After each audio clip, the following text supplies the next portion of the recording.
Ce débat s'appuie en réalité sur un ensemble d'interactions bienveillantes qui se co-construisent dans le temps et qui, j'oserais dire, construisent un cadre alternatif pour la recherche ou en tout cas pour le débat démocratique. Au mythe du progrès qui scande l'irréversibilité, les communs opposent la puissance de multiples prises sur le réel pour bâtir, pour transmettre et pour faire coexister des trajectoires et des récits alternatifs. À partir de leur mise en écriture, nous nous saisissons aujourd'hui de ces récits comme des espaces potentiels de réactualisation et d'hybridation de nos idées et de nos actes. La question que je voudrais poser donc, pour introduire ce débat, c'est l'écriture des communs, l'écriture que nous sommes en train de faire ensemble ici par ce débat, peut-elle défaire le monde et reconstruire du collectif ? En tout cas, c'est la question que nous nous sommes posée avec Nicolas Sauret, qui est à Montréal, mais qui verra sûrement cette retransmission, lorsque nous avons regardé un peu de près le travail de Lionel Morel, alias Callimac, alias Silex. Et en effet, Lionel, depuis 10 années maintenant, une voix, la tienne, s'est manifestée sur le web pour exprimer un point de vue sur des problématiques connexes à la propriété intellectuelle, aux droits d'auteur, aux droits de l'Internet, aux données personnelles, à la transformation des bibliothèques et des institutions culturelles, aux modèles alternatifs d'organisation humaine et sociale, et plus récemment donc, à ce sujet qui nous amène ici, à l'extension des réflexions aux droits des non-humains. C'est donc un vaste programme. Et davantage qu'un point de vue, c'est une pensée en mouvement que tu nous livres, Lionel, au travers de ton blog Silex. Une pensée comme une invitation à mener avec toi un chantier de réflexion comme premier rempart contre les enclosures que tu ne cesses de recenser. Silex, ton blog, la CC0, donc la licence apposée au contenu de l'ensemble de ton blog, et Lionel Morel, alias Callimac, ton pseudonyme, forment un ensemble et un tout inclusif. Tu es donc à la fois éditeur, en instaurant un cadre bienveillant d'écriture. En éditeur, tu fais la démonstration limpide qu'écrire et publier en ligne révèle d'un seul et même acte. Agir donc induit une responsabilité des idées, des contenus publiés, autant que des modalités de la publication, c'est-à-dire de ces agents qui structurent et sous-tendent les circulations des écrits. Ces forces, elles s'incarnent par des choix éditoriaux, des choix techniques, des choix juridiques, économiques, opérés au moment de les inscrire dans l'espace du web. Ces choix, tu les fais, tu inventes des espaces publics nouveaux, c'est ton pari, c'est le pari de Silex, lorsqu'il s'emploie à penser des modèles économiques juridiques propres à l'émergence du collectif, ce que Louise Merzo, ta consoeur, appelait reconstruire du nous. Tu es éditeur, mais tu es aussi lanceur d'alerte, né d'une urgence, d'une conviction, d'un coup de sang contre les enclosures informationnelles. Ton combat s'inscrit dans une résistance collective, ancrée dans des environnements juridiques et des infrastructures du web. Et le tour de force de Silex, en whistleblower, c'est sûrement d'avoir su façonner les cadres collectifs de réception de tes alertes. Ton geste d'écriture est un lancer dont les trajectoires se prolongent en se diffractant. Elles trouvent leur cible dans les multiples micro-institutions, formelles et informelles, qui se sont agrégées autour de tes écrits. D'offensive en plaidoyer, les combats de Silex tissent progressivement une trame, où les communs se cristallisent comme un point de convergence et comme une ligne de fuite pour la pensée. En remobilisant les droits fondamentaux, les droits culturels et les droits de la nature, il agence des mécanismes d'action qui entendent se réapproprier la compréhension de la connaissance, nécessaire pour peser sur la construction des institutions et peut-être pour en faire naître de nouvelles. Il revendique le collectif, peut-être même le commun, affirme et défend sa capacité d'action et prend part à l'entreprise collective de la déprolétarisation de tous les champs de la vie sociale en faveur de l'agir politique. Ainsi, Silex, donc d'une posture protectrice, tu auras évolué pour donner à ton engagement une portée créatrice qui englobe toutes les dimensions de l'existence, jusqu'à révéler les communs résurgents, dont parle Stengers, ces communs qui sont écrasés par l'histoire et qui tenaient pour acquise leur disparition. Alors donc, que s'impose à nous l'urgence de réinventer ce qui préexiste même à nos institutions. La quête de Silex, c'est aussi celle des mémoires partagées. l'idée de mettre en tension les principes prééminents de nos sociétés modernes qui exigent de réinterroger la composition de nos savoirs. C'est donc là peut-être qu'on arrive à Lionel Morel en chercheur. Lionel Morel en chercheur qui enquête à découvert, dans une pratique pluridisciplinaire et poreuse, apte à saisir les bouleversements qui nous habitent et les nouvelles questions à investir. Lionel Morel retourne les concepts, réactualise les théories, là où la recherche institutionnelle peut-être tendrait à les figer. Celui qui rêvait de wikifier la recherche n'a-t-il pas créé un nouveau sillon de production des savoirs, coopérative, appliquée et réintégrant les connaissances et les pratiques singulières? C'est peut-être dans cet axe-là que nous vous proposons aujourd'hui cette rencontre. En tout cas, parce qu'il concilie une éthique des fins et une éthique des moyens, toujours soucieux de d'essentialiser la science et les sciences de leur cadre disciplinaire et théorique, il cultive une théorie des communs qui est plurielle, non hégémonique et totalisante. Ça nous amène donc à Lionel Morel en commoneur, qui vit dans l'écriture, qui est pris dans le labeur de l'écrit, qui agence une pensée, qui ajoute, qui efface, qui retire, qui traduit, qui réintègre, qui négocie, qui est là, même après un accident de RER, en éditeur, en lanceur d'alerte, en chercheur ou en juriste.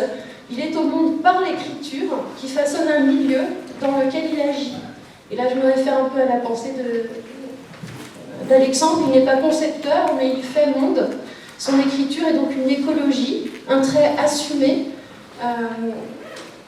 dont un trait assumé sera de ramener, comme le proposait Stengers, le droit et toutes les disciplines sur la terre.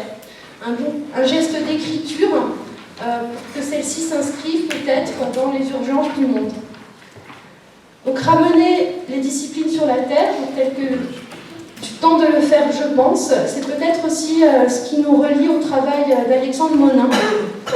Alexandre Monin, qui est probablement lui aussi dans cette démarche. Alors, philosophe de formation, ta thèse, on l'a dit, portait sur la philosophie du web. Et dès ta thèse, tu fais ce pas de côté.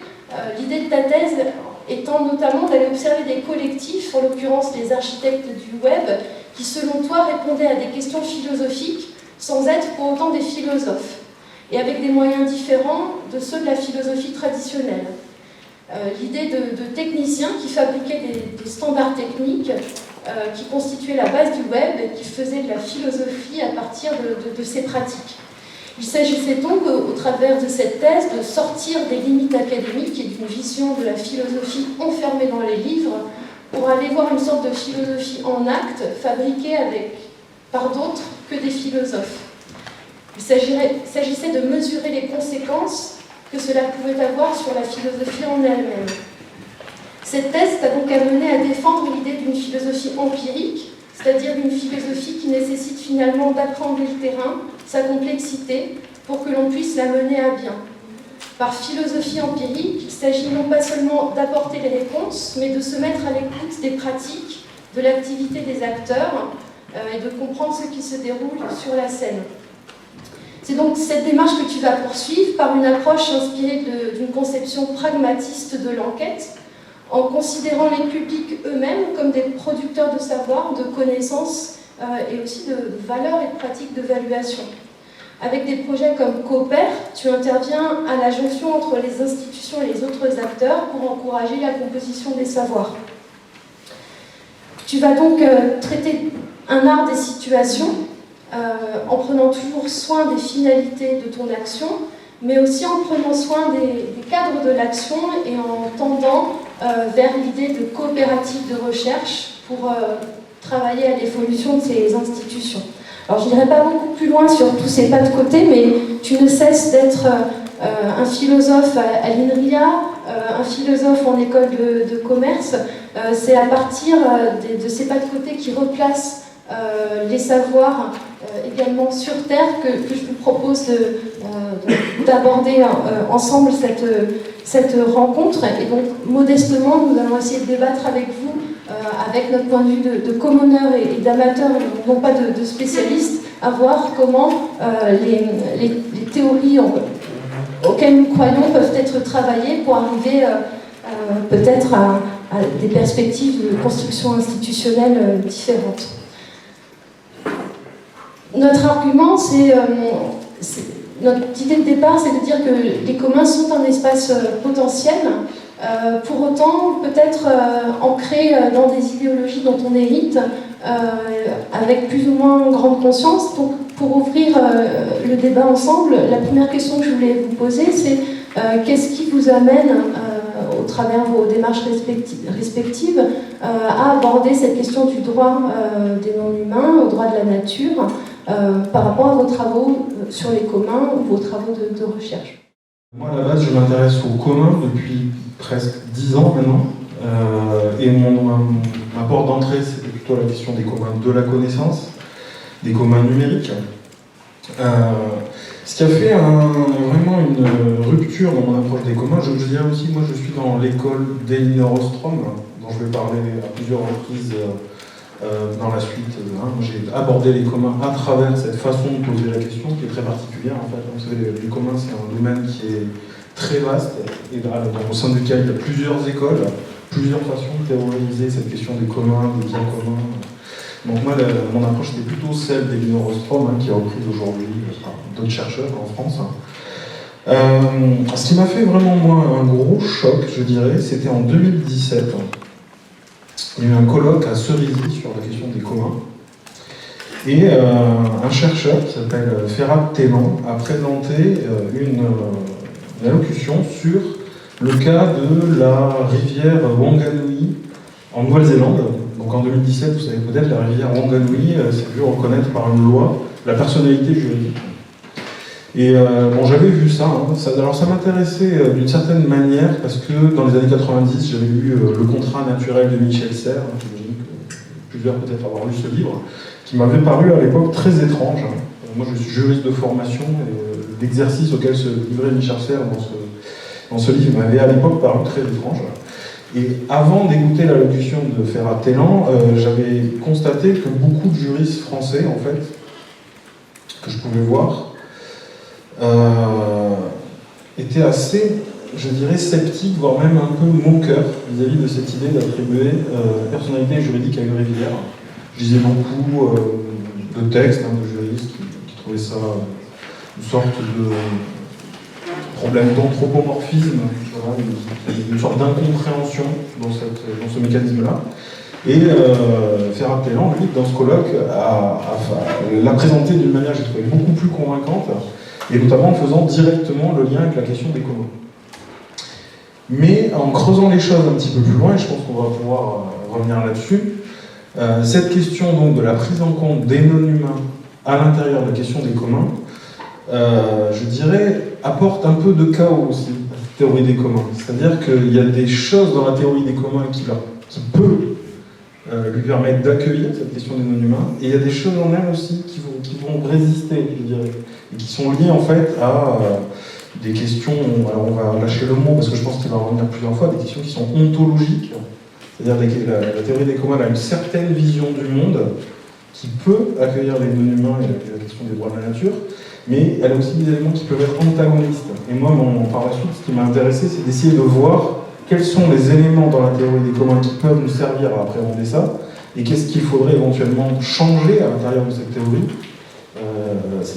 parce que sinon ça aboutira en fait à une non-prise en compte. Voilà un petit peu comment j'en suis venu à croiser un petit peu ces deux questions. Moi, je m'intéresse à une question qui est comment faire atterrir diverses choses, comment faire par exemple atterrir le numérique.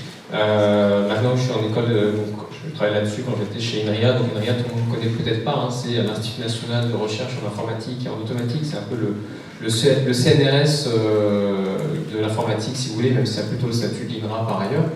Donc moi je me suis intéressé à cette question quand j'étais chercheur là-bas et à me demander si finalement le numérique était viable, durable, ou si au contraire il fallait penser éventuellement la perspective de la fin du numérique.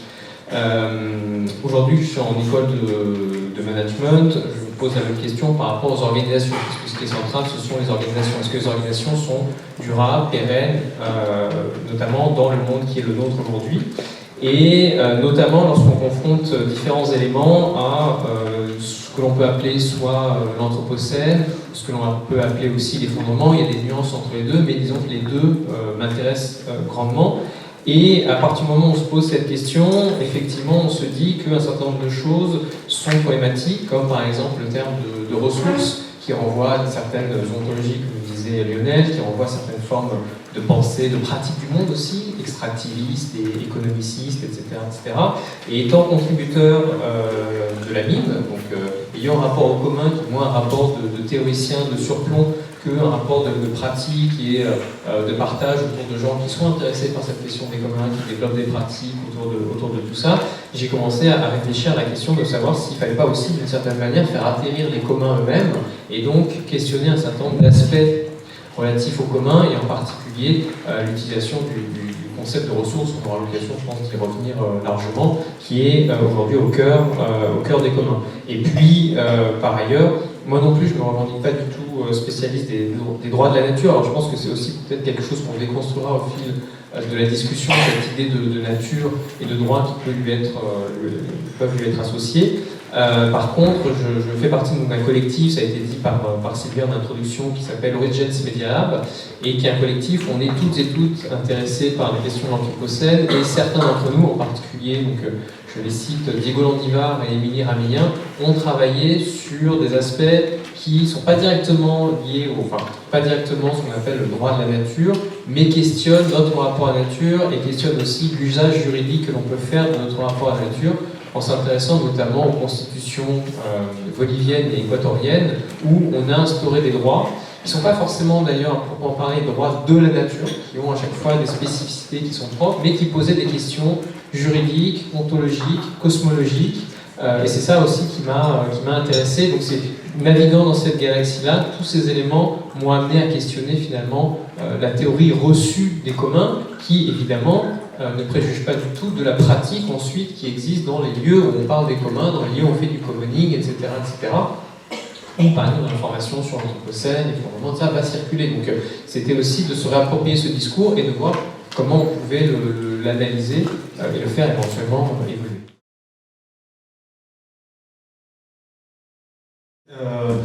Comme tu le dis, il y a plusieurs écoles de pensée dans les communs. D'ailleurs, quand on creuse le sujet, vous allez voir des gens qui parlent du bien commun, des biens communs, des communs, des gens qui disent le commun, d'autres qui disent l'agir commun.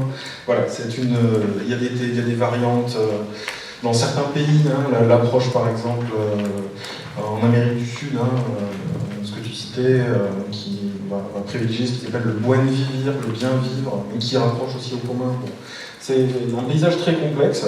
Vous avez eu d'ailleurs en 2017 un dictionnaire des biens communs qui est paru au PUF, qui donne à voir un peu la diversité des approches et l'appropriation assez forte aussi qui en est faite en France, parce que c'est vraiment devenu un objet académique vraiment intégré, la question des communs ou des biens communs, et avec des variantes disciplinaires assez fortes, des approches économiques, anthropologiques, historiques, juridiques.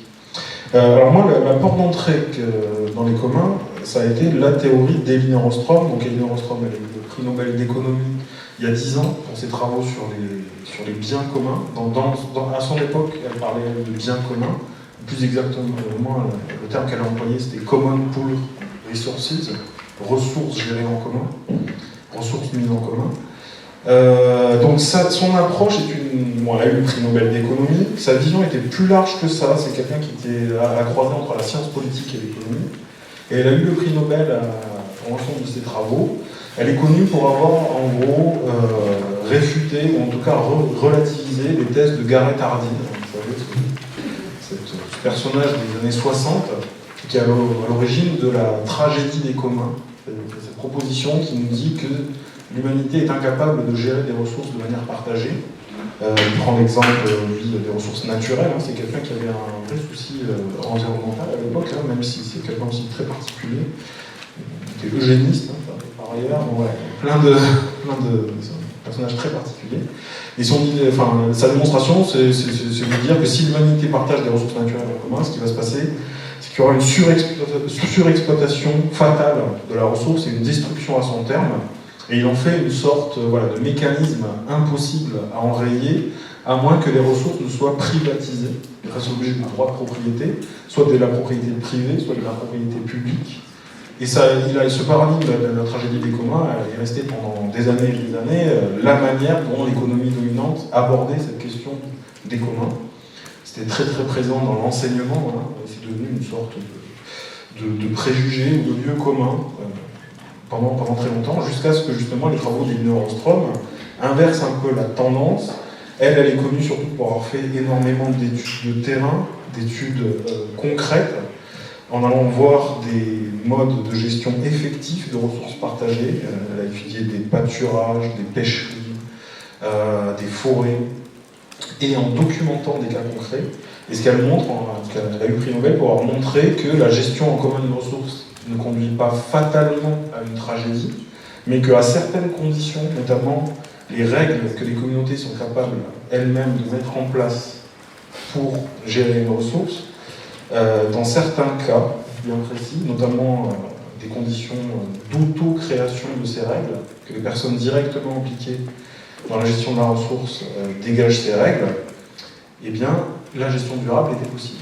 Et elle emploie le terme effondrement, collapse revient souvent.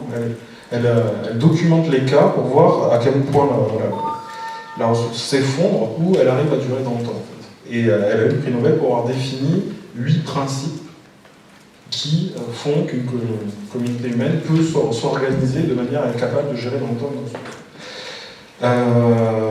De tout ça est sorti, si vous voulez, une forme de...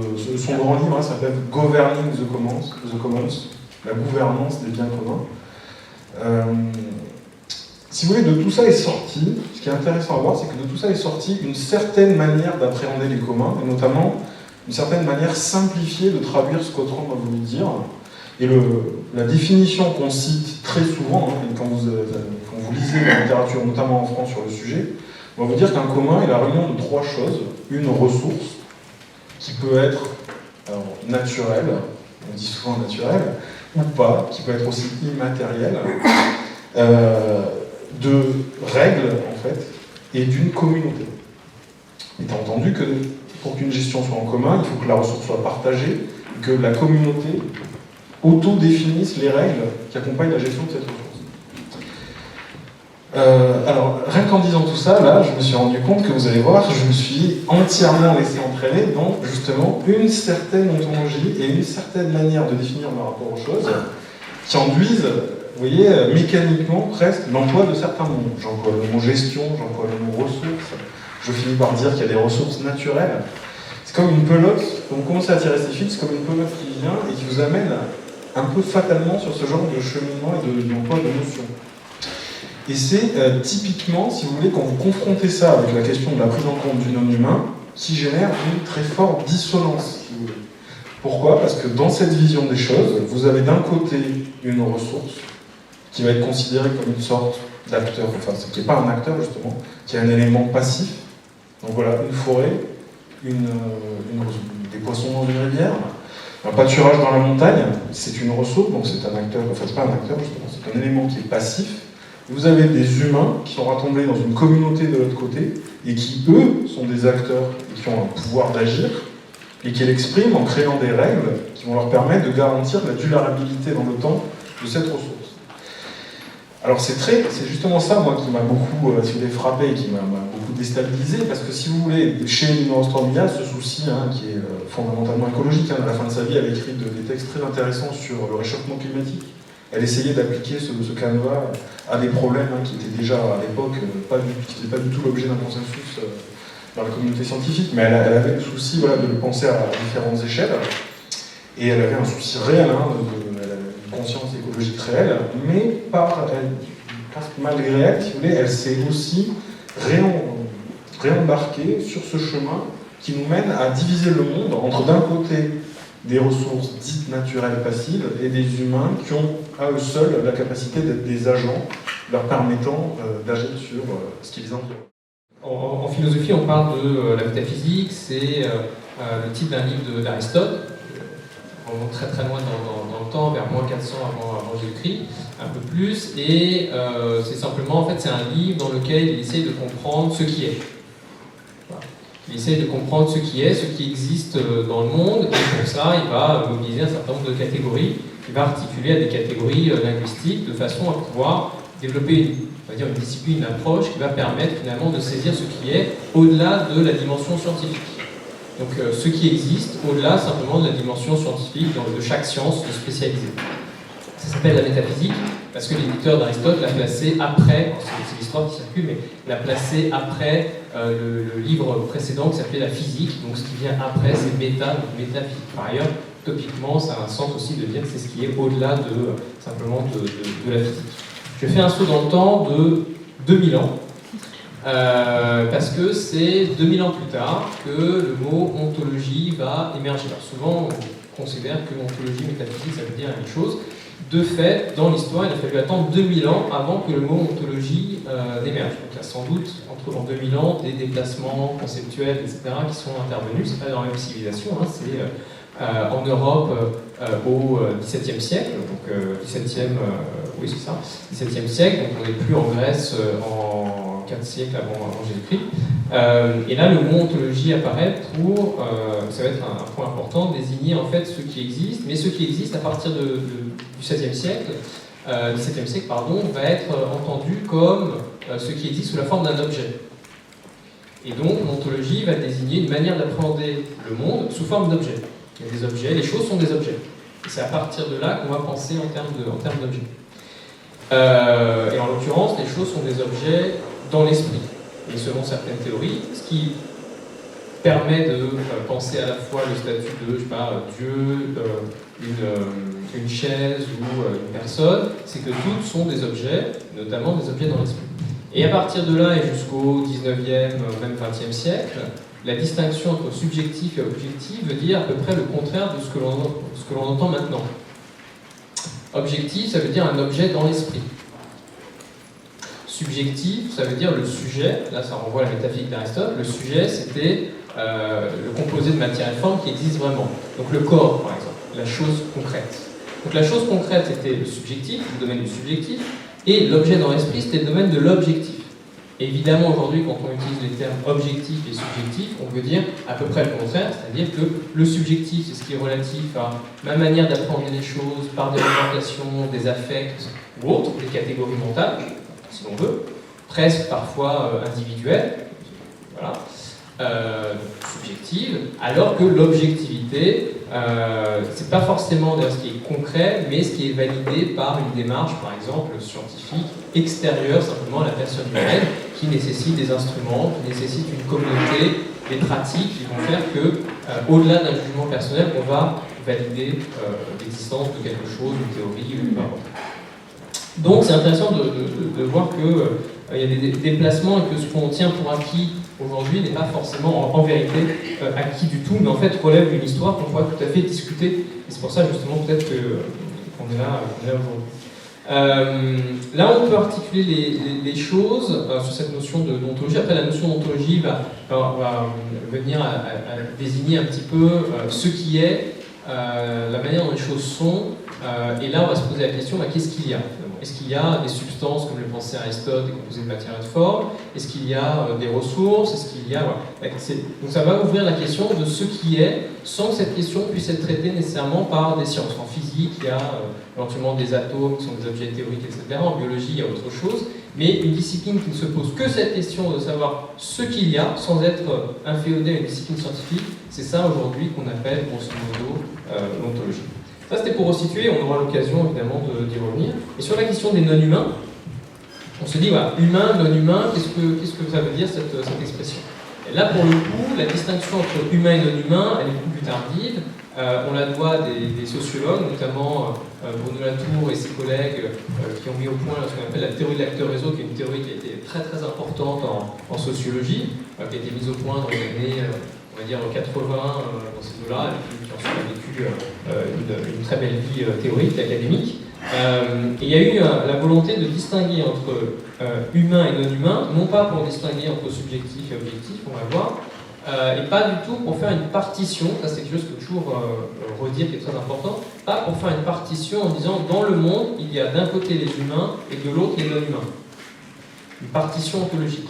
Or, ce que veut la distinction entre humain et non-humain, c'est précisément ne pas faire cette partition-là et récuser plutôt les dualismes. Ne pas dire justement, il y a d'un côté la société, de l'autre côté la nature. On peut étudier la société avec les règles de la société, on peut étudier la nature avec les sciences dites naturelles, ce qu'il faudrait questionner comme expression, la science naturelle, ça ne veut pas dire grand-chose en fait, mais il y a une partition claire entre les deux. Ce que cherche à dépasser justement la théorie de l'acteur-réseau et la distinction entre l'humain et l'humain, c'est cette dualité. C'est de dire, voilà, on n'a pas deux régimes l'un à côté de l'autre, qui seraient entièrement séparés, et au contraire, il va falloir penser que ces régimes sont tramés, que même quand on utilise le terme de société, en fait, de manière implicite, ça veut dire qu'il y a une nature à laquelle on ne s'intéresse pas. Quand on utilise le terme de nature, ça veut dire qu'il y a une société à laquelle on ne s'intéresse pas, et les deux termes, finalement, n'ont rien à voir les uns avec les autres. Donc c'est pas une manière d'entériner, finalement, le fait de dire il y a la société d'un côté, de la nature de l'autre, ou alors, pour les plus malins, le fait de dire, moi je suis fort, je sais qu'il y a la nature, mais il y a aussi la société. Donc on va penser les deux, ce qui reste en fait tout aussi dualiste. L'idée c'est au contraire de refuser ce dualisme-là et d'essayer de trouver les moyens méthodologiques de le déplacer. Et donc d'expliquer que les humains sont tramés par les non-humains et les non-humains, on voit aujourd'hui à l'heure de l'Anthropocène, sont tramés aussi par l'activité des humains. Ça forme ce qu'on appelait à l'époque des hybrides et qu'il faut étudier finalement ces hybridations-là et qu'on ne pas simplement rester à deux registres hétérogènes l'un à l'autre. Nature-société, civilisation, sujet-objet, etc., etc. Tous ces dualismes, l'idée c'est de ne pas les reconduire. Donc c'est évidemment le problème d'une expression humain-non-humain qui elle-même est très dualiste, mais qui est là en fait pour ne pas reconduire malgré tout de tels dualismes, et ça peut avoir son importance, je pense qu'on aura l'occasion de s'en rendre compte au fil de la discussion.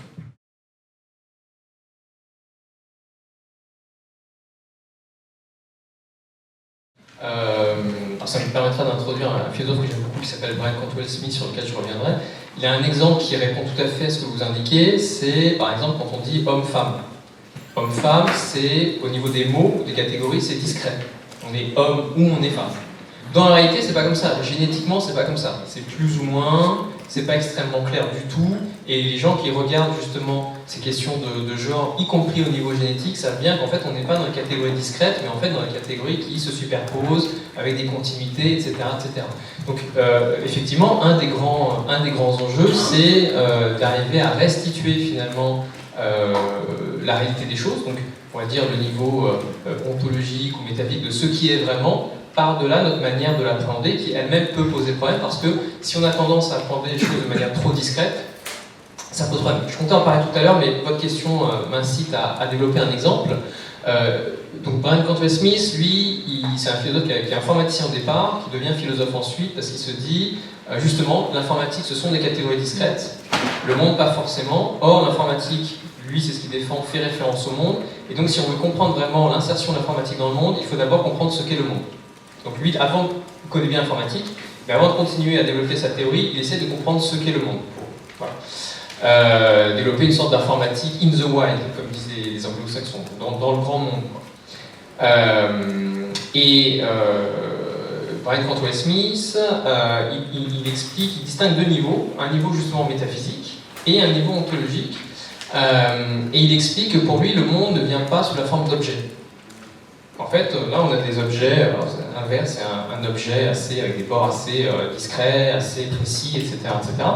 Mais il explique que, en dehors de ces objets-là, qui sont manufacturés, qui sont industrialisés, en fait, dans le monde, il n'y a pas d'objet. Le monde ne vient pas d'abord sous la forme d'objet. Ce qu'on peut expliquer, le lichen, est-ce que c'est un objet? C'est quoi les bords exactement du lichen? Une fleur, est-ce que c'est un objet? C'est quoi exactement les bords de la fleur où elle communique, les racines, les machins? Quand je vois un arbre, je vais évidemment le voir comme un objet, parce que je vois le bois devant moi, mais en fait l'arbre, peut-être que à cet endroit il est mort, en fait l'arbre il vit ailleurs parce qu'il s'est répliqué génétiquement, et que en fait c'est beaucoup plus étendu que ça. Et on essaye, nous, de donner à nos objets, c'est ce qu'il essaie d'indiquer, finalement des bords très très précis, mais en fait les choses, en général, n'ont pas des bords très très précis, et la réalité du monde est beaucoup plus compliquée que ça, elle est beaucoup plus tramée, et relationnelle finalement. Un exemple qui peut l'expliquer, c'est tout le monde ici peut-être, ou beaucoup de gens en tout cas, ont sûrement un smartphone. Vous ne me démentez pas. Bon. Pas de cri d'orfraie, donc j'imagine que vous avez à peu près toutes et toutes un smartphone. Un smartphone, c'est quoi? C'est un objet. C'est un objet. C'est un objet qui est produit industriellement. Mais en fait, un smartphone, c'est un objet qu'on fait tenir en tant qu'objet pendant, allez, grosso modo, 1 ou 2 ans. Avant ça, c'est du coltan dans tel ou tel pays, des terres rares, vraisemblablement en Chine, des métaux aussi en République démocratique du Congo, etc., etc. Ce sont ensuite des composants qu'on va réassembler. Donc c'est une espèce d'explosion de matériaux, de composants qu'on va faire converger vers un objet avec des bords précis. Il va jouer sa fonction d'objet pendant 1 ou 2 ans. Imaginez un gobelet en plastique. Un gobelet en plastique, je le prends, je le jette. Il joue sa fonction d'objet pendant quelques minutes, ou pendant le temps où il est dans les entrepôts, il est acheminé vers chez moi, etc. etc. Et mon smartphone, au bout de 1 ou 2 ans, je l'envoie à la casse parce qu'il ne marche plus. Et donc, il devient, ses bords sont à nouveau en rupture et les métaux sont retraités à tel endroit où sont métaux retraités, ou il pourrit un endroit. Mais en tout cas, malgré tout, il se désagrège, il se désintègre et il vit aussi une vie complètement dispersée dans l'environnement, alors aussi pendant des millions, des milliards d'années. Du coup, mon objet, il est objet pendant très très peu de temps. Et le gobelet encore pendant très très peu de temps. Et donc, on a une manière d'envisager le monde à travers cet angle de l'objet, mais qui en fait, pour maintenir les objets, il faut tout un travail. Il y a des gens d'ailleurs qui s'intéressent à ça, ce qu'on appelle les maintenance studies, c'est des gens qui étudient la réparation et la maintenance. En fait, pour faire tenir l'objet, penser qu'il a des frontières autosuffisantes, on va dire, il y a tout un travail à faire. Donc en fait, l'objet, il a besoin qu'on défende ses frontières, il a besoin qu'on entretienne ses frontières. Donc cette idée que les choses ont naturellement des bords bien précis, sont naturellement discrètes, en fait, elle ne tient pas du tout. Un bon exemple, c'est nous, nos corps, nos cellules changent tous les X temps. On change complètement tous les X temps, même si la forme reste la même. Un exemple pour étudier les gens dans les hyperstudies, c'est le corps de Lénine. Vous savez que le corps de Lénine, il est embaumé depuis des années. Le corps de Lénine, pour le maintenir en cet état, il a fallu légèrement le changer. Donc il ne reste plus rien du tout du corps de Lénine initial. Il a complètement changé, pas parce que ses cellules se sont pour le coup transformées, mais parce qu'il y a eu tout un travail qui a été fait. Donc cette idée-là, cette idée très centrale, sur laquelle le monde par exemple se donne sous la forme d'objet qui nous est très naturel, c'est en fait une idée finalement qui vient avec des processus. C'est ce qu'on a fait au monde, c'est la manière dont on a transformé le monde. On a rediscrétisé le monde par l'industrie, par la standardisation, la normalisation, etc., etc. Mais au-delà de ces usages très précis et très coûteux par ailleurs, il n'est pas du tout certain que cette ontologie-là soit une ontologie qui soit en fait tenable. Donc la réponse à ça, c'est oui, nos catégories participent de cette idée que les choses sont discrètes, mais que dès qu'on creuse un peu, on se rend compte qu'effectivement, ça n'est pas le cas, c'est beaucoup plus compliqué, y compris avec nos objets du quotidien, y compris avec nos corps. Je n'ai pas besoin de rappeler qu'on a plus de cellules non humaines dans notre corps que de cellules humaines, etc., que de plus en plus, les biologistes considèrent qu'on n'est pas des individus, par exemple, mais des holobiontes, avec des dépendances à d'autres organismes, etc., etc.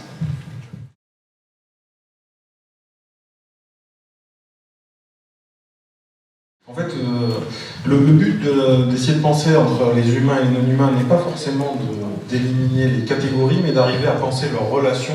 Et c'est pour ça qu'on dit que dans les ontologies, vous avez des ontologies dualistes, et globalement, la pensée occidentale s'est construite très très fortement. Il y a des dissidents dans la pensée occidentale, mais majoritairement, c'est construit sur des ontologies dualistes, qui pensent la séparation entre les catégories, notamment entre les humains et les non-humains, et qui postulent leur existence séparée et qui ensuite pensent leurs relations. Et à côté de ça, vous avez des ontologies relationnelles. Vous avez par exemple Arturo Escobar, notamment, qui emploie ce terme-là, ou Philippe Descola aussi en anthropologie, qui montre que vous avez des manières de composer le monde. L'ontologie, c'est une manière de composer les mondes, et donc de positionner la place des humains et des non-humains les uns par rapport aux autres. Et en fait, en dehors de la sphère occidentale, dans d'autres régions du monde, il y a des ontologies qui sont des ontologies relationnelles parce qu'elles pensent avant tout la relation entre les éléments avant de penser leur séparation. Et en fait, une ontologie relationnelle, c'est une manière de voir le monde qui voit les entités qui composent le monde d'abord composées comme des relations avant d'être composées comme des éléments séparés. Et ça marche tout à fait, si vous voulez, même pour nous. C'est-à-dire qu'il y avait une très belle séance de l'Université du bien commun sur la notion de commun et de relation. Et c'est la différence entre un individu et une personne. Un individu, c'est une pensée qui envisage d'abord la séparation des des différents individus dans la société, une personne, elle est d'abord conçue comme intrinsèquement faite de relations. Et ça change complètement la compréhension du monde, de penser plutôt des personnes, de penser des individus. Donc je pense que voilà, on verra que ça a une importance, parce que moi je pense qu'un des grands défis pour la théorie des communs, c'est de se refonder sur une ontologie relationnelle. Ce n'est pas une fatalité d'avoir une théorie qui voit d'un côté des ressources et des humains, on peut la réécrire à partir d'une ontologie relationnelle. Ça nécessite un certain travail. Donc je voulais vous montrer ça parce qu'en fait, c'est pour vous illustrer le problème dont je vous parlais tout à l'heure de la manière dont Elinor Ostrom envisageait la question des communs et quel problème ontologique ça pose dans son approche. C'est quelqu'un qui a toujours été au cœur de cette tension, si vous voulez, entre une ontologie dualiste et essayer de la dépasser. Donc elle, je vous rappelle, elle étudie des pâturages, beaucoup de pêcheries, des forêts. Et elle a un problème très concret qu'elle explique au début de son livre Governance Commons. C'est un problème méthodologique, parce qu'elle dit, moi j'ai un nombre de paramètres à prendre en compte sur le succès ou l'échec de ces gestions en commun qui est énorme. Elle essaye d'observer empiriquement les choses, il y a énormément de facteurs qui influent sur chaque cas particulier qu'elle utilise. Donc en gros, elle dit, moi je vais essayer de simplifier les choses pour diminuer la complexité et me donner un modèle qui va me permettre de comparer les situations entre elles et de repérer des éléments qui garantissent, qui favorisent le succès ou qui mènent à l'échec. Et donc, elle utilise ce modèle qu'elle appelle le modèle IAD, Institutional Analysis Development. C'est un cadre d'analyse des institutions que les humains qui gèrent des ressources en commun mettent en place. Et alors, vous voyez, dans la colonne de gauche, c'est marqué variables exogènes. Dedans, vous avez conditions matérielles biophysiques, caractéristiques de la communauté, règles. Ça, c'est l'origine du triptyque de définition des communs qui nous dit qu'il y a une ressource, une communauté et des règles. En fait, ça vient de là, dans le schéma d'Ostrom. Au milieu, vous avez une arène d'action avec des participants qui sont dans une situation d'action. En gros, elle appelle ça un dilemme social. On doit partager ensemble une ressource. Comment fait-on pour qu'il n'y ait pas surexploitation et qu'on arrive à ne pas la détruire par notre usage?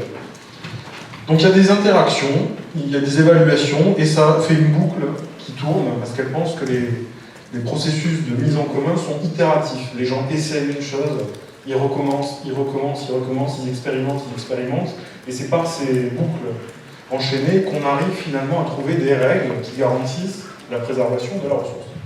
Alors moi, ce qui m'a beaucoup frappé dans son schéma, si vous voulez, c'est que tous les non-humains sont comme empaquetés dans la petite case en haut à gauche. Conditions matérielles biophysiques. Tout ce qui relève du non-humain est mis dans cette case, qui est une variable exogène.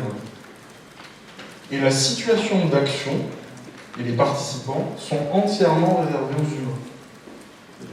Une arène qui regroupe des humains, qui délibèrent, qui cherchent des règles, mais tout ce qui est ce qu'elle appelle conditions biophysiques et matérielles est rejeté dans cette case et séparé dans son modèle.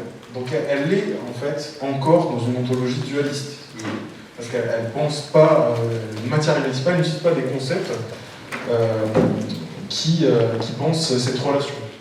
Et dans la théorie de l'acteur réseau, de Latour et Calon notamment, ils ont un concept qui dit qu'il faut envoyer des notions symétriques, c'est-à-dire des notions qui ne provoquent pas des asymétries dans la manière dont on traite les humains et les non-humains. Là, vous avez un modèle qui, si vous voulez, est structuré de manière asymétrique, qui attribue des places asymétriques aux éléments humains et non-humains. Peut-être l'autre. Donc dans un autre... ça, c'est une autre façon qu'elle a de représenter les choses. À qui elle donne la qualité d'acteur. Donc ça, elle modélise une situation d'action. Donc elle cherche des acteurs assignés à un rôle, qui vont traiter des informations et qui vont en fait agir pour définir ces règles. Et vous voyez encore, je trouve ça assez significatif, vous avez des pointillés tout autour et des variables exogènes. Et tout ce qui relève du non-humain, dans la forêt, ça va être quelles essences d'arbres, comment ils sont disposés, à quelle altitude, est-ce qu'il pleut beaucoup, etc., est rejeté. Et ça, si vous voulez, ça renvoie à la notion, par exemple, d'environnement, où en fait tout ce qui est non-humain est une sorte de décor dans laquelle l'action humaine se déploie. Et là, elle le matérialise clairement par un petit trait en pointillé. Alors ça, c'était sa première façon de réfléchir. Et un peu plus tard, elle a changé d'approche. Et elle a développé un autre modèle, parce qu'elle s'est rendue compte qu'elle avait besoin d'intégrer beaucoup plus de variables. Et à la fin de sa vie, elle utilisait un modèle qui n'était plus le modèle IAD originel, qu'elle appelait le modèle des systèmes socio-écologiques. Et son but, c'est qu'elle s'était rendue compte qu'elle avait besoin de faire travailler des scientifiques issus de disciplines très différentes. Et notamment, elle s'était rendue compte qu'elle devait faire travailler des scientifiques issus des sciences naturelles, des sciences dures, et des scientifiques qui sont dans des sciences humaines et sociales. Et elle a constaté que ces gens-là n'arrivent pas à se parler. Parce que quand ils utilisent des objets, quand ils désignent des objets, ça ne renvoie pas aux mêmes réalités. Donc elle a essayé de trouver une façon d'intégrer ce qui relève des sciences de la société et ce qui relève des sciences dites de la nature. Et elle voulait aussi avoir un cadre d'analyse beaucoup plus large pour intégrer beaucoup plus de paramètres. Et ça l'a conduit à dresser ces sortes de tableaux, en fait. Et autour d'elle, elle avait toute une école, et elle envoyait sur le terrain des chercheurs qui devaient repérer des éléments par des processus d'enquête pour générer des bases de données pour permettre de comparer les situations. Et à la fin de sa vie, si vous voulez, donc elle développe tout ça, et on trouve des choses un peu surprenantes. Par exemple, dans la catégorie des acteurs, elle finit par mettre le lieu. Le lieu lui-même devient un acteur. On sent que sa vision des choses est plus nuancée sur cette distinction entre les humains et les non-humains. Et ces éléments-là aussi, ils servent, d'un point de vue ontologique, à aligner les sciences de la société et les sciences de la nature. C'est-à-dire à faire en sorte que les chercheurs qui sont dans cette rupture ontologique arrivent à se parler en parlant des mêmes objets. Et pour faire vraiment de l'approche pluridisciplinaire, transdisciplinaire. Voilà. Mais la limite de tout ça, quand même, dans sa vision des choses, c'est que, là où ça ne se voit pas très bien, il y a des petites étoiles dans certaines des catégories. Et c'était les éléments qu'elle considérait comme essentiels à la réussite de la gestion en commun. Et tous ces éléments, si vous voulez, renvoient à des aspects humains. Et le modèle, à la fin, quand elle fait ces 8 principes de gestion du commun, tous quasiment renvoient à des aspects humains. Et elle rejette encore une fois, à la fin, les aspects non humains à l'extérieur. Et elle rétablit ce que la Tour appelle le grand partage, ou la grande séparation. D'un côté, vous avez des humains qui agissent et des non-humains, finalement, qui sont à l'extérieur de la réelle action. Donc moi, j'ai trouvé ce cheminement qu'elle a fait extrêmement intéressant, si vous voulez, parce qu'on la sentait bien gênée par cette rupture ontologique. Elle a cherché à le dépasser, mais elle n'a pas réussi à aller jusqu'au bout, je pense, et à faire de sa théorie une théorie vraiment symétrique qui arrive à traiter sur un pied d'égalité les éléments humains et les éléments non humains. Et tout le défi maintenant, c'est de savoir comment on fait pour dépasser ça et réussir en fait à avoir une appréhension de la gestion de ces situations, de ces positions de commun, sans passer par ces détours-là.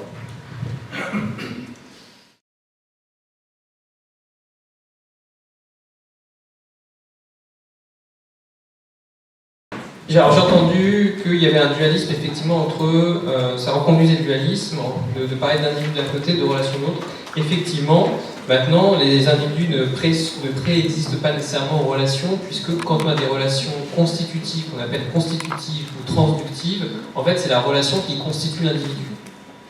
Et donc, dans ce cas-là, il n'y a pas d'individu qui préexiste à la relation. Et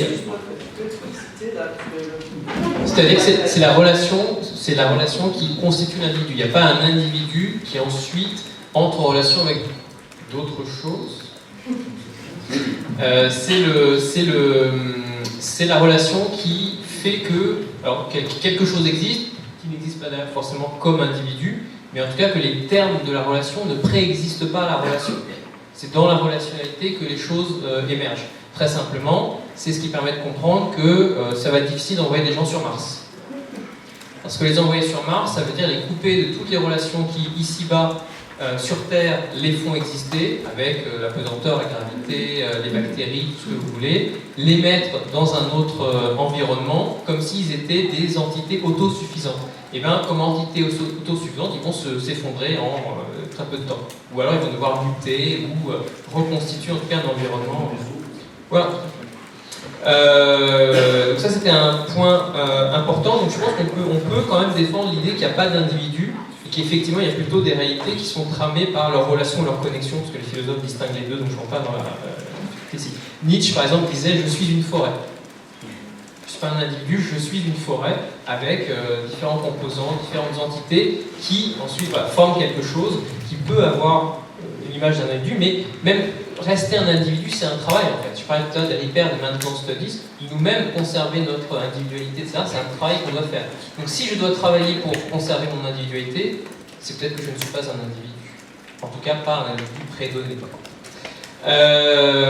Il y a une question sur... Alors j'ai entendu quelles innovations. Quelqu'un a dit qu'il était intéressé par les innovations. Et je dirais que c'est au cœur de notre discussion, parce que même le fait de parler de ressources, c'est problématique, ça renvoie à la gestion, mais l'innovation aussi, c'est problématique, ça renvoie aussi à la gestion, au management, au design. Peut-être qu'on verra tout à l'heure que, en tout cas, c'est une thèse que je défendrai ici, ce sont des disciplines qui peut-être ont perdu le monde, qui fonctionnent parce que justement elles n'ont pas de monde, et qu'aujourd'hui on ne peut pas fonctionner sans monde, et c'est bien l'enjeu de faire atterrir aussi ces disciplines et ce qu'il y a derrière. Il y avait une question sur le lien entre les pensées occidentales et les pensées en dehors de l'Occident. Alors, moi, je voudrais éviter le biais folklorisant qui serait de dire en Occident on est dualiste et en dehors de l'Occident on est non-dualiste ou adualiste, et puis ça fonctionne bien comme ça. Ce qui peut d'ailleurs être le cas de gens qui sont très bien intentionnés par rapport aux autres et qui se disent « Ah, ils ont toutes les vertus ». Je pense que c'est un peu plus compliqué que ça. Il y a des penseurs qui ont essayé de défendre des positions non-dualistes aussi en Occident. Et quand on regarde la littérature, on voit par exemple des anthropologues, je pense à par exemple Eduardo Viveros de Castro, lui, il analyse un certain nombre de tribus en Amazonie en utilisant les travaux d'un philosophe français qui est Gilles Deleuze, parce que voilà, il essaye de... On traduit aussi l'un dans l'autre, on ne peut pas comme ça déclarer que, sans médiation, que les autres sont non-dualistes. Voilà, on essaye aussi de projeter sur eux des choses. Donc voilà, il n'y a jamais une disparition complète des positions, c'est toujours une hybridation qui intervient. Et puis Arturo Escobar, pareil, hein, il parle d'ontologie relationnelle, il s'appuie autant sur les ontologies associées à différentes populations, pas simplement comme des représentations du monde, mais aussi comme des pratiques du monde. Hein, ça, je pense, c'est vraiment très important. Je parlais tout à l'heure des objets qui naissent avec la manufacture, l'industrie et des positions philosophiques. L'industrie et la manufacture, c'est pas une représentation du monde, hein, c'est une pratique du monde qui fait exister des objets. Donc ça a des conséquences matérielles, concrètes, etc. Donc lui, il va solliciter ces populations, mais aussi, pareil, Gilles Deleuze et d'autres penseurs. Donc on est plutôt dans des formes ici d'hybridation. Là encore, on pourra, je pense, y revenir. Donc oui, donc l'idée que finalement le dualisme ici, comme ontologie, n'est pas qu'une position théorique, c'est une pratique du monde, et c'est une pratique en fait qu'il faut associer non pas à des positions nationales, culturelles, mentales ou autres, selon qu'on regarde des aires individuelles des nations ou des aires géographiques, mais c'est une position ontologique, je dirais, qui est enactée, qui est produite, qui est par les supply chains, par l'industrie, par la normalisation, etc. Donc des processus aussi très matériels. Donc tout ça transforme le monde, et transforme le monde de manière cohérente avec les ontologies qui sont à la base de tout ça. Et c'est pour ça qu'il faut s'interroger sur les ontologies sous-jacentes de disciplines comme le droit. On va parler du droit aujourd'hui. Hein. Quelle est l'ontologie sous-jacente du droit? Et puis quel droit? Le droit romain, le droit actuel, c'est pas forcément la même chose, etc. Là aussi, il y a une pluralité. C'est pour ça qu'on peut très bien puiser d'ailleurs dans le droit romain, dans le droit médiéval, aussi pour nourrir de réflexion, sans forcément aller chez d'autres populations, etc. Ça, pas forcément elle de droit, mais tu pourrais y revenir aussi, qui en hérite d'une certaine manière. L'économie, c'est pareil. L'économie a des présupposés moraux, métaphysiques, ontologiques, théologiques extrêmement importants. Quand vous arrivez sur un territoire et que les hommes ne sont pas vraiment des hommes et que la terre est gratuite et libre parce qu'elle n'appartient à personne, c'est sûr que c'est plus facile de s'en emparer. Voilà. Donc, tout ça a des effets aussi, et c'était un peu le cas en l'occurrence, donc tout ça a des effets aussi très concrets, donc il faut analyser ces présupposés, et c'est pareil aujourd'hui, avec toujours l'économie bien sûr. Quand je prenais l'exemple ici des ressources qui sont gratuites parce qu'elles appartiennent à personne, donc on peut s'en emparer, c'est des vraies conceptions qu'avait l'économie, pas parce que les économistes avaient étudié le monde et savaient que les humains et l'être humain se tramaient de manière extrêmement complexe, parce qu'ils avaient besoin d'une théorie morale assise sur des éléments théologiques dont ils héritaient, simplement pour s'approprier ces éléments-là. Donc c'était pas une enquête, ou c'était une enquête d'une autre nature. Aujourd'hui, on a besoin de faire d'autres enquêtes pour justement proposer d'autres catégories qui sont plus adaptées à l'usage du monde que l'on veut avoir en temps d'anthropocène et d'effondrement. Et dernièrement, c'est la gestion. C'est pour ça que le terme de ressources, je pense, pose problème, qui peut être utilisé par l'économie, qui peut aussi être utilisé par la gestion. Et l'idée, c'est en fait, quand on parle de ressources, peut-être que justement, et je cite ici un collègue, Emmanuel Bonnet, avec qui je travaille beaucoup, on a un élément qui ne permet pas de faire monde, en fait. Toutes les disciplines qui parlent de ressources, ce sont des disciplines qui ont perdu le monde, parce que le monde n'est pas composé de ressources. Ou en tout cas, on a pu voir ce que ça donnait un monde composé de ressources pendant à peu près 250 ans, bah ça ne marche pas. Et on en a la preuve aujourd'hui qui arrive devant nous. Donc, il faut d'autres usages du monde et d'autres ontologies corrélativement, pas simplement, encore une fois, des représentations, mais vraiment des usages incarnés et des rapports au monde incarnés qui sont différents, et retrouver en fait le monde. Et peut-être que le monde de la gestion, le monde de l'économie, le monde du design, j'ajouterais, ne sont pas des mondes, ne tiennent pas, ou pas très longtemps. 2 siècles et demi, c'est pas si long que ça au regard de l'histoire de l'humanité ou de l'histoire de la Terre. Et donc, on a besoin de basculer vers autre chose. La question, je pense, je vais m'arrêter là-dessus, c'est est-ce qu'on a le temps de basculer? Comment est-ce qu'on bascule? Et évidemment, on ne va pas basculer avec des conditions en se disant on va renverser tout pour arriver à des positions qui nous intéressent. Donc là aussi, on va hériter du droit, on va devoir hybrider. Et donc, ça va être intéressant de discuter de ce que l'on peut faire aujourd'hui.